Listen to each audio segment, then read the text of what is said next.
नमस्कार, कैसे हैं आप लोग। जैसा कि आप लोग जानते हैं, मैं आपका दोस्त अर्जुन आपका स्वागत करता हूं स्टारोग्राफी। जैसा कि मैंने आपको क्लास सेकंड में एक्सपोजर ट्रायंगल के दो बेसिक टर्म्स के बारे में समझाया था, शटर स्पीड और अपर्चर, यानी कि मोशन और डेप्थ। पर जैसा कि आप लोगों को पता है कि एक्सपोजर ट्रायंगल के तीन टर्म्स होते हैं, shutter speed, aperture and ISO. इस क्लास में मैं आप लोगों को आईएसओ के बारे में बताऊंगा। आईएसओ लो लाइट फोटोग्राफी या नाइट फोटोग्राफी में इंपॉर्टेंट रोल प्ले करता है। आप जब भी लो लाइट फोटोग्राफ्स कैप्चर करते हैं, आपकी सिचुएशन ऐसी आती है कि आपको कहीं ना कहीं अपना आईएसओ बढ़ाना पड़ता है। तो अगर आप अपना आईएसओ इंक्रीज करेंगे तो कहीं ना कहीं आपकी फोटोग्राफ्स में नॉइज आने के चांसेस होंगे। नॉइज अगर लाएंगे, आपकी फोटोग्राफ्स बहुत खराब दिखेगी। कहीं ना कहीं फोटोग्राफ्स में जो ब्यूटी होगी वो कहीं ना कहीं खराब होगी।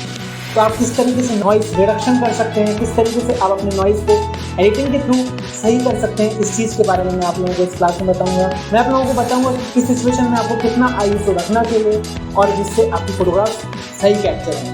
मैं आप लोगों को इस क्लास में आईएसओ का परफेक्ट यूज़ बताऊंगा, किस तरीके से आप अपने आईएसओ का यूज़ सही तरीके से अपनी फोटोग्राफी में कर सकते हैं और अपनी फोटोग्राफी को एनहेंस कर सकते हैं। चलिए हम लोग साथ मिलकर कुछ नया सीखते हैं। Let's begin.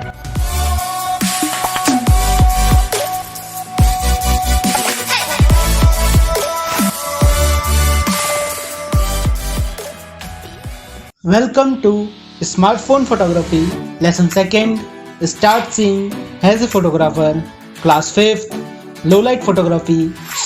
इस क्लास में मैं आप लोगों को बताऊंगा किस तरीके से आप लो लाइट फोटोग्राफी कर सकते हैं, किस तरीके से आप नाइट में अपनी फोटोग्राफ्स अच्छी कैप्चर कर सकते हैं। क्योंकि लो लाइट फोटोग्राफी ऐसी कैटेगरी है जो कि थोड़ी ट्रिकी और थोड़ी डिफिकल्ट होती है कैप्चर करने में। इस सिचुएशन में आपके पास लाइट्स कम होती हैं, जिस कारण आपको अपना आईएसओ यूज करना रहता है। आईएसओ एक्सपोजर ट्रायंगल का एक बहुत ही इंपॉर्टेंट टर्म है, जिसके बारे में आज की इस क्लास में हम लोग डिस्कस करेंगे। कॉमन टर्म्स बता देता हूँ जिनके बारे में आज हम इस क्लास में डिस्कस करेंगे। सबसे पहले हम लोग आईएसओ के बारे में समझेंगे, देन उसके बाद मैं आप लोगों को नॉइज के बारे में समझाऊंगा, किस तरीके से आप नॉइज रिडक्ट कर सकते हैं अपनी फोटोग्राफ्स में, नॉइज रिडक्शन यूज कर सकते हैं और नॉइज होता क्या है इस चीज के बारे में बताऊंगा। इसके बाद हम लोग फ्लैश के बारे में डिस्कस करेंगे।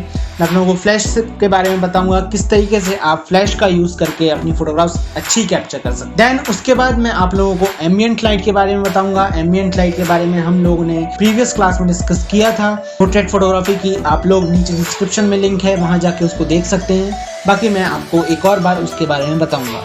उसके बाद हम लोग लॉन्ग एक्सपोजर के बारे में डिस्कस करेंगे, कैसे आप एक अच्छा लॉन्ग एक्सपोजर कैप्चर कर सकते हैं अपने फ़ोन से, कैसे आप लाइट रेल कैप्चर कर सकते हैं, कैसे आप लाइट पेंटिंग कर सकते हैं अपने फ़ोन से, और किस तरीके से आप लो लाइट फोटोग्राफी अच्छी कैप्चर कर सकते हैं। इस चीज़ के बारे में हम लोग इस क्लास में डिस्कस करेंगे। तो आईएसओ समझने से पहले हम लोग एक बार एक्सपोजर ट्रायंगल को एक और बार देखते हैं। एक्सपोजर ट्रायंगल में मैंने आपको शटर स्पीड और अपर्चर के बारे में क्लास सेकंड में बताया था, मोशन और डेप्थ के, जिसमें मैंने आपको बताया था किस तरीके से आप अपर्चर का यूज़ कर सकते हैं। आपके फ़ोन का अपर्चर फिक्स है तब भी आप कैसे एक अच्छी डेप्थ ऑफ फील्ड क्रिएट कर सकते हैं, इस चीज़ के बारे में बताया था। मैंने आपको मोशन कैप्चरिंग बताई थी, किस तरीके से आप शटर स्पीड का यूज़ करके लॉन्ग एक्सपोजर शूट कर सकते हैं, किस तरीके से आप अपना शटर स्पीड यूज़ कर सकते हैं, इस चीज़ के बारे में बताया था। अब एक और टर्म बचता है आईएसओ। तो आईएसओ के बारे में इस क्लास में हम लोग डिस्कस करेंगे। एक बार मैं आपको रिकॉल कर लेता हूं कि आईएसओ होता क्या है, किस तरीके से आईएसओ वर्क करता है। मैंने क्लास फर्स्ट में आप लोगों को बताया था ये चीज़। तो आईएसओ आपके सेंसर की सेंसिटिविटी कंट्रोल करता है, कितना सेंसिटिव है आपका सेंसर। अगर आप आईएसओ इंक्रीज करते हैं तो आपकी फोटोग्राफ में लाइट ज़्यादा होंगी, और जब भी आप फोटोग्राफ्स कैप्चर कर रहे हैं, तब जब आपकी सीन में लाइट कम होती है तब आप अपना आईएसओ बढ़ा सकते हैं। सेम अगर लाइट ज़्यादा है तो आप अपना आईएसओ डिक्रीज कर सकते हैं। बहुत सारे फ़ोन में आईएसओ ऑटोमेटिकली कंट्रोल हो जाता है, पर अगर आपको खुद से आईएसओ कंट्रोल करना है तो आप प्रो मोड या मैनुअल मोड का यूज़ कर सकते हैं। ज़्यादा आईएसओ आपकी फोटोग्राफ में नॉइज़ क्रिएट कर सकता है, और किस तरीके से आप नॉइज़ से बचें इस क्लास में मैं आप लोगों को ये भी बताऊंगा। अब नॉइज़ होता क्या है, इस चीज़ के बारे में भी हम लोग इस क्लास में डिस्कस करेंगे। उससे पहले हम लोग देखते हैं कि आईएसओ की रेंज क्या क्या होती हैं और किस रेंज का आईएसओ में नॉइज़ आने के चांसेस होते हैं। आईएसओ को मेजर करते हैं हम लोग स्टॉप्स में। जैसे मैंने आपको शटर स्पीड के बारे में बताया था कि शटर स्पीड को हम स्टॉप्स में मेजर करते हैं, उसी तरीके से आईएसओ को भी स्टॉप्स में मेजर करते हैं। आईएसओ के स्टैंडर्ड नंबर्स हैं 50, 100, 200, 400, 800, 1600, 3200 एंड देन 6400। इससे आगे के भी ISOs आते हैं, बट ये एक स्टैंडर्ड नंबर्स हैं जो आपको हर फ़ोन में मिल जाएंगे। आप अपने फ़ोन के प्रो मोड या मैनुअल मोड में एक ISO का टर्म देख सकते हैं जहाँ पे आपको ये नंबर्स मिल जाएंगे। आप जैसे क्लियरली इसमें देख सकते हैं कि ये जस्ट डबल हो रहे हैं अपने नंबर से। मींस अगर आप ISO 50 पे फोटोग्राफ्स कैप्चर कर रहे हैं, देन अगर आपने ISO 100 किया है तो जस्ट डबल ऑफ लाइट आपके सेंसर तक आएगी, और ऐसे ही आप आगे आगे करके देख सकते हैं कि कितने अमाउंट ऑफ लाइट आएगी। आगे मैं आप लोगों को बताता हूँ कि कितना एक लोअर रेंज होती है ISO की और कौन सी एक हायर रेंज होती है, और किस रेंज पे जाके आपके फोटोग्राफ्स में नॉइज आने के चांसेस ज़्यादा हो जाते हैं। इस चीज़ के बारे में मैं आपको आगे बताता हूँ।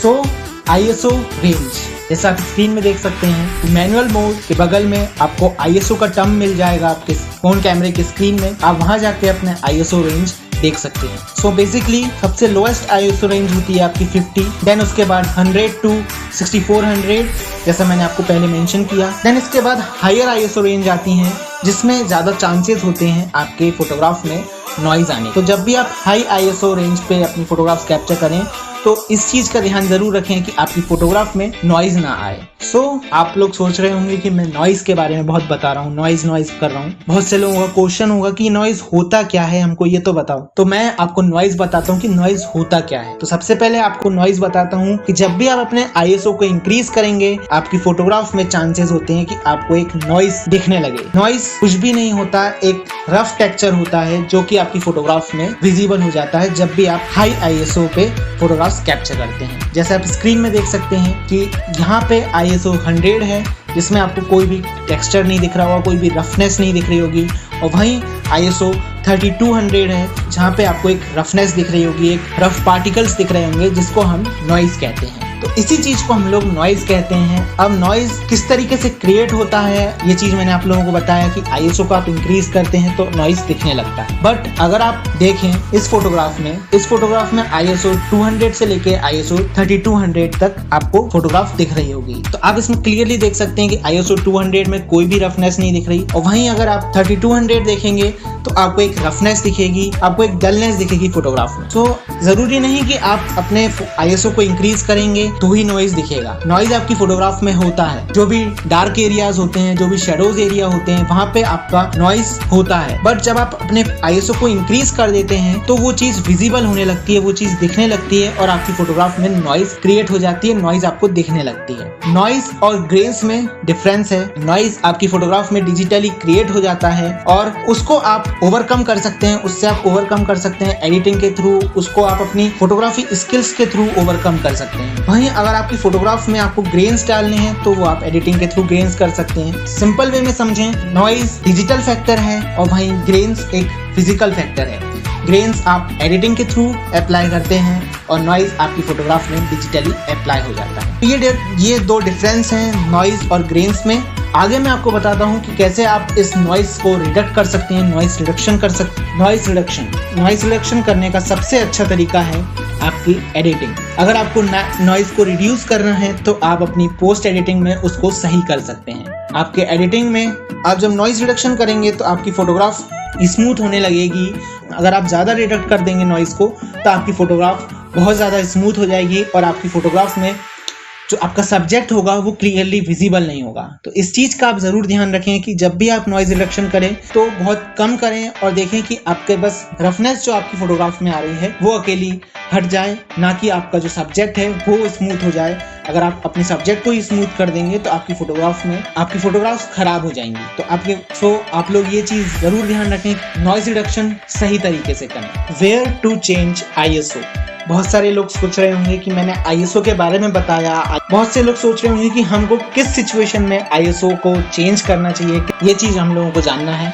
तो मैं आप लोगों को यही चीज़ बताऊंगा कि कहाँ पे ISO आप लोगों को चेंज करना है। ISO सिर्फ लो लाइट फोटोग्राफी में चेंज करना ज़रूरी नहीं है। आप डे लाइट फोटोग्राफी में भी आप ISO चेंज कर सकते हैं अपनी फोटोग्राफ को अच्छा क्रिएट करने के लिए। अपनी ज़रूरत के हिसाब से आप अपने ISO को सेट कर सकते हैं। हाई ISO थोड़ा ट्रिकी होता है एवरीडे फोटोग्राफी में फोटोग्राफ्स कैप्चर करने के लिए, इसलिए आप ज़्यादातर लो ISO यूज़ करें जब भी आप अपनी फोटोग्राफ्स कैप्चर करें। डे लाइट में लेकिन जब भी आपको ऐसा लगता है कि हमको इस सिचुएशन में ISO बढ़ा लेना चाहिए तो आप ISO, बट ये चीज़ ज़रूर आप लोग ध्यान रखें कि आप डे लाइट सिचुएशन में अपने ISO को ज़्यादा ना इंक्रीज़ करें। ज़्यादा इंक्रीज़ अगर आप डे लाइट सिचुएशन में करेंगे तो आपकी फ़ोटोग्राफ ओवर एक्सपोज हो सकती है। अब मैं आगे आपको बताता हूँ कि किस सिचुएशन में आपको कितना ISO रखना चाहिए। और ISO का यूज़ हमेशा नाइट फोटोग्राफी या लो लाइट फोटोग्राफी में ही नहीं होता। आप ISO को इंक्रीज़ और डिक्रीज़ अपनी चॉइस के हिसाब से, सिचुएशन के हिसाब से सेट कर सकते हैं।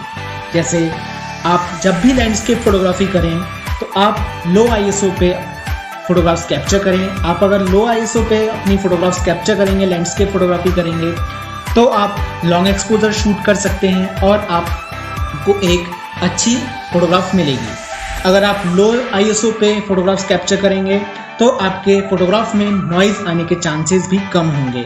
आपका जो अमाउंट ऑफ नॉइज़ होगा फ़ोटोग्राफ में वो काफ़ी डिक्रीज़ हो जाएगा अगर आप लो ISO पे फ़ोटोग्राफ्स कैप्चर करेंगे, मेनली जब आप लैंडस्केप फोटोग्राफी करते हैं। तो अब आते हैं हम लोग सेकंड कैटेगरी में, स्टूडियो फोटोग्राफी।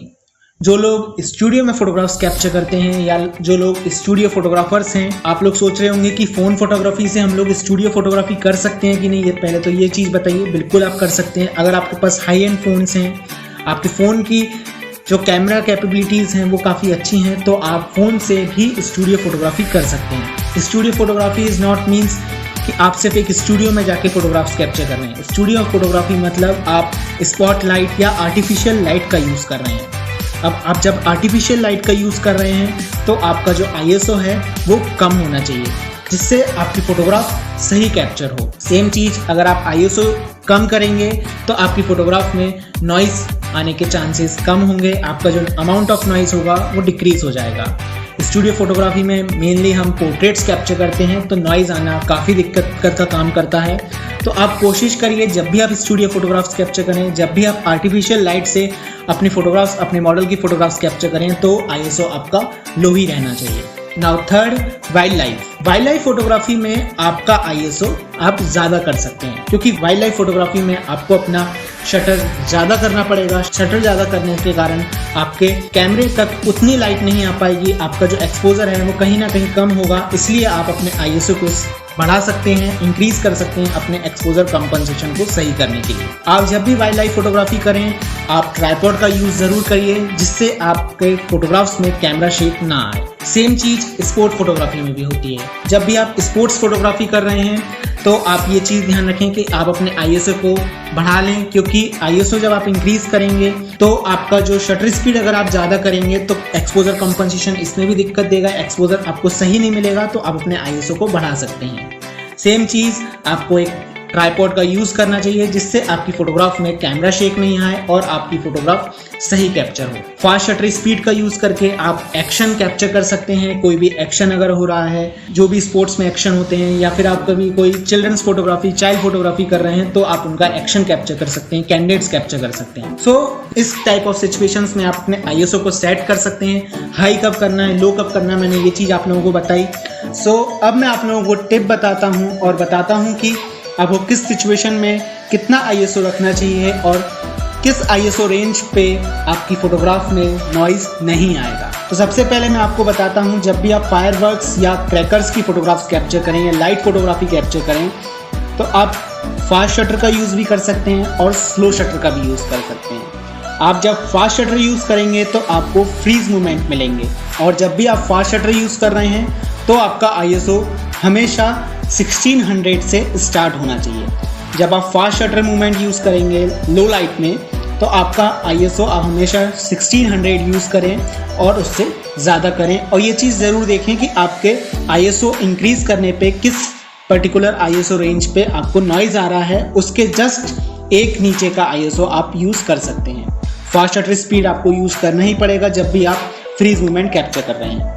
सेम चीज़ अगर आप स्लो शटर स्पीड यूज़ कर रहे हैं, कोई ब्लड मूवमेंट क्रिएट करना है, तो आपका शटर स्पीड हमेशा 1 से लेके 5 सेकंड तक होना चाहिए। आपका ISO हमेशा 100 होना चाहिए, और अगर आप 100 से भी कम कर सकते हैं तो आप वो भी कर सकते हैं। ट्राइपॉड आपके लिए सिचुएशन में, क्योंकि आप अपने शटर स्पीड को स्लो कर रहे हैं और अगर आप शटर स्पीड स्लो कर रहे हैं तो आपके फोटोग्राफ में कैमरा शेक और ब्लड मूवमेंट आने के चांसेस होंगे। एक अनइवन ब्लड मूवमेंट आ सकता है, इसलिए आप ट्राइपॉड का यूज़ कर सकते हैं। सो इस तरीके से आप फायरवर्क फोटोग्राफी कर सकते हैं। लाइट ट्रेल्स, या इसको बहुत सारे लोग लॉन्ग एक्सपोजर्स भी कहते हैं, पर ये लॉन्ग एक्सपोजर फोटोग्राफी कैटेगरी है, इसको हम लाइट ट्रेल्स कहते हैं। लाइट ट्रेल्स फोटोग्राफी अगर आप लोग कैप्चर करना चाहते हैं तो आप अपने मूड के हिसाब से अपने वाइट बैलेंस को वार्म या कूल कर सकते हैं।